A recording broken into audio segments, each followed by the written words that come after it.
শিক্ষকদের private tuition পড়ানো নিয়ে আবার চারিদিকে একটা, যেহেতু সরকারি নোটিশ এসছে, এই নিয়ে কিন্তু একটা হইচই পড়ে গেছে।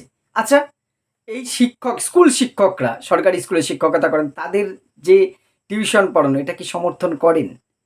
তার চেয়ে বড় কথা, শিক্ষকদের টিউশন পড়ানোটা বন্ধ হলেই কি এই টিউশন সমস্যার সমাধান হয়ে যাবে? কেন সরকারি স্কুলে পড়ার পরেও ছাত্রছাত্রীদের প্রাইভেট টিউশন লাগবে? জানি বহু বেকারের ভবিষ্যৎ জড়িয়ে রয়েছে এর সাথে, তাদের রুটি রুজি, কিন্তু কেন প্রাইভেট টিউশন লাগবে? এত টাকা বেতন দিয়ে শিক্ষক থাকা সত্ত্বেও সে আসল সত্যিটাকে কি আমরা এড়িয়ে যাচ্ছি না? সবাই শুধু শিক্ষকদের বন্ধ করলে সব মিটে যাবে, টিউশনটা কেন লাগবে এই প্রশ্নটা আমরা তুলছি না। এই বিষয় নিয়ে কয়েকটি কথা আজকে আপনাদের সামনে আলোচনা করব। প্রথমেই যে 8টি 2009 রাইট টু এডুকেশন 2009-এর 28 নং যে ধারা সেকশন আছে, সেই অনুযায়ী সরকারি বিদ্যালয়ের যে কোনো শিক্ষক শিক্ষিকা তারা ব্যক্তিগতভাবে প্রাইভেট টিউশন করতে পারবেন না। বিভিন্ন কজ দেওয়া আছে সেখানে, সে অনুযায়ী নিষিদ্ধ আগের থেকেই হয়েছে এবং সেটা আরও কঠোরভাবে এখন অ্যাপ্লাই হয়েছে এবারে, এবং আমাদের পশ্চিমবঙ্গের বিভিন্ন জেলার থেকে নোটিশ জারি করা হচ্ছে প্রত্যেকটা বিদ্যালয়ে, যে আপনি প্রত্যেকটা শিক্ষককে মুচলেখা দিতে হচ্ছে যে আমি প্রাইভেট টিউশন করি না, করলে সরকার কিন্তু কঠোর অ্যাকশন নেবে। এবার যেখানটায় প্রশ্ন যে একজন ছাত্র কার কাছে টিউশন পড়বে না পড়বে সেটা তার ব্যাপার। দেখুন, আগে পুরোটা না শুনে আপনি দাগিয়ে দেবেন না যে আমি টিউশন পড়াই। প্রথমে বলে নিচ্ছি, আমি স্কুল শিক্ষক, কিন্তু আমি কোনো রকম অফলাইন কোনো টিউশন করাই না। অনেক অফার থাকলেও আমি করাই না। এই ক্লারিফিকেশনটা আগে দিয়ে নিচ্ছি। অনেকে হয়তো বলবেন আপনার কাছ থেকে ছাত্র চলে যাবে বলে আপনি এরকম বলছেন। আমি কোনো রকম টিউশনের সাথে যুক্ত নেই। তারপরেও বলছি, একজন শিক্ষার্থী কার কাছে পড়বে বা না পড়বে তার নিজের ব্যাপার। আবার একজন শিক্ষক স্কুলের বাইরে কি করবেন না করবেন তার ব্যাপার। এবার তৎক্ষণাৎ একটা প্রশ্ন আসছে, অনেক সময় অভিযোগ ওঠে বহু শিক্ষকরা তার নিজের ছাত্রকেই তিনি বাড়িতে আবার পড়ান, স্কুলের ছাত্রকেই, এবং তার কাছে না বললে প্রজেক্টে নম্বর দেবে না, মৌখিকে নম্বর দেবো না। এই সমস্ত টিচারের তো শিক্ষক হওয়ারই যোগ্যতা নেই।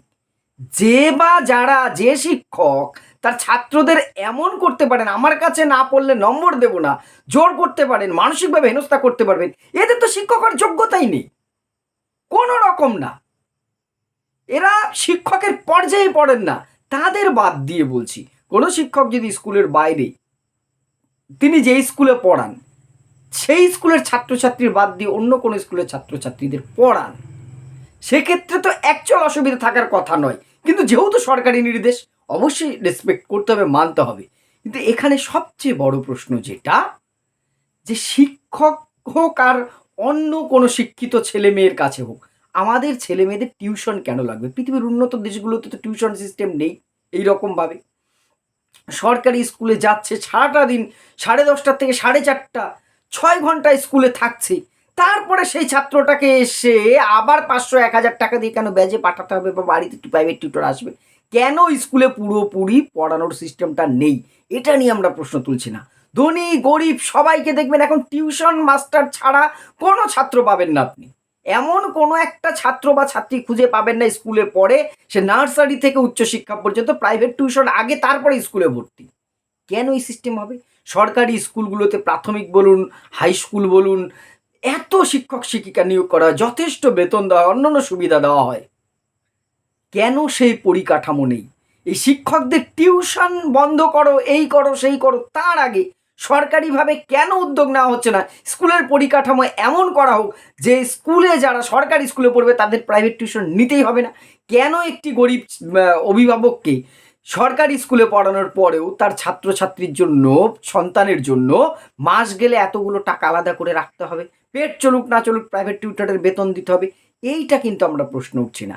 যে সমস্ত বেকার ভাই বোন দাদা দিদিরা আপনারা টিউশন পড়াচ্ছেন, তাদের প্রতি বিশ্বাস করুন, আমার ব্যক্তিগতভাবে কোনো রাগ ক্ষোভ নেই। আপনারা পড়াচ্ছেন, সমাজের উপকার করছেন। আমি আপনাদের বিরুদ্ধে নয়, আমি সিস্টেমটার কথা বলছি। হয়তো আপনার সন্তান একটি স্কুলে পড়ে, আপনি প্রাইভেট টিউশন পড়ান, ঠিক, হয়তো আপনার সন্তানকে অন্য টিউটরের কাছে দিতে হচ্ছে, কিন্তু সরকারি স্কুলে পড়ার পরেও কেন টিউশন লাগবে? আসুন না আমরা এই আওয়াজটা তুলি। সিস্টেমটার বদল চাই। আজকে একে দোষ তাকে দোষ, শিক্ষকরা ফাঁকি দেয়, নিশ্চয়ই কিছু শিক্ষক ফাঁকি দেয়, 100 বার দেয়, আমি নিজে হয়তো দিয়ে হতে পারে, আপনি আমার বিরুদ্ধে অভিযোগ করতে পারেন, কিন্তু সব শিক্ষক ফাঁকি দেয় এইটা কিন্তু বিশ্বাসযোগ্য নয়। সব জায়গায় সবাই ফাঁকিবাজ। তাহলে আমরা যারা দুই এক অক্ষর যা শিখেছি এই সরকারি স্কুলের থেকেই শিখেছি, আমার মতন সাধারণ ঘরের ছেলেমেয়েরা, সবাই ফাঁকি দিলে এই জায়গাটায় আসতো না। সিস্টেমটাকে পরিবর্তন না করে আমরা হয়তো গাছের গোড়া কেটে আগায় জল দেওয়ার চেষ্টা করছি। এত পরিকাঠামো এত কিছু থাকার পরেও তাহলে কি সরকার পক্ষান্তরে চাইছে শিক্ষা ব্যবস্থাটা প্রাইভেট টিউশন নির্ভর হয়ে উঠুক? তাহলে এত সরকারি স্কুলের দরকার কি? শুধুমাত্র সার্টিফিকেটটার জন্য এত এত আয়োজন? পড়াবেই যদি প্রাইভেট টিউটর, তাহলে তাদেরকেই ক্ষমতা দিয়ে দেওয়া হোক সার্টিফিকেট দেওয়ার। এত সরকারি অপচয়ের দরকার নেই তো। আমার আপনার করের টাকাতেই তো স্কুলগুলো চলছে, কলেজগুলো চলছে, প্রাইমারি স্কুল হাই স্কুল যাই বলুন, সেইটা নিয়ে কিন্তু কারোর কোনো উদ্যোগ নেই। হ্যাঁ, কিছু ক্ষেত্রে হয়তো সমস্যা হবে, তবে এটাও তো ঠিক, আমার সন্তান আমি কার কাছে পড়াবো? কোনো গার্জেন যদি বলে, সেটা তো আমার আমার কি ব্যক্তি স্বাধীনতা নেই? আমি কোনো স্কুল টিচারের কাছে পড়াবো? আমি যেই স্কুলে দেখা গেলো একজন টিচার যেই স্কুলে পড়ান তার ছাত্রদের না পড়ালেন, তিনি যদি অন্য স্কুলের ছাত্রদের পড়ান, এমন তো অনেক সময় হয় এই স্কুলে ওই টিচার অত ভালো নেই, কিন্তু পাশের স্কুলের একজন খুব বিখ্যাত টিচার আছে, তা একটা ভালো ছাত্রর বাবা মা তো চাইতেই পারে আমি ওই ভালো টিচারের কাছে পড়াবো। আমি বাধা দেওয়ার কে? এটাও কিন্তু প্রশ্নটা কিন্তু এড়িয়ে যাওয়া যায় না। অনেক সময় আমি বেকার যারা রয়েছেন তারা অযোগ্য সেটা একবারও বলছি না। বহু যোগ্য ছেলেমেয়েরা সুযোগের অভাবে হয়তো চাকরি পেয়ে ওঠেননি। কিন্তু এমনও তো আছে কোনো স্কুলে এমন এমন বিষয়ের একেকজন টিচার আছেন যারা দিকপাল, যাদের কাছে পড়তে পারলে ছেলেমেয়েরা অনেক বেশি সমৃদ্ধ হবে। আমি সেই অধিকারটাই বা কেড়ে নিই কেন? অন্তত আমার এটা মনে হয়েছে। নিজের স্কুলের ছাত্রদের না পড়াক, অন্য স্কুলের ছাত্রদের যদি পড়ান, ফিস নির্দিষ্ট করে দেওয়া হোক বা একটা সময় স্কুল টাইমের বাইরে তিনি যদি পড়ান, এটা বোধহয় নিয়মটা হতে পারতো। জানি না, আমার ব্যক্তিগত মত বললাম। তবে আমি যদি ব্যক্তিগত বলেন, আমি প্রাইভেট টিউশনের বিরুদ্ধে। কে টিচার নয় তার পড়ানোর বিরুদ্ধে নয়।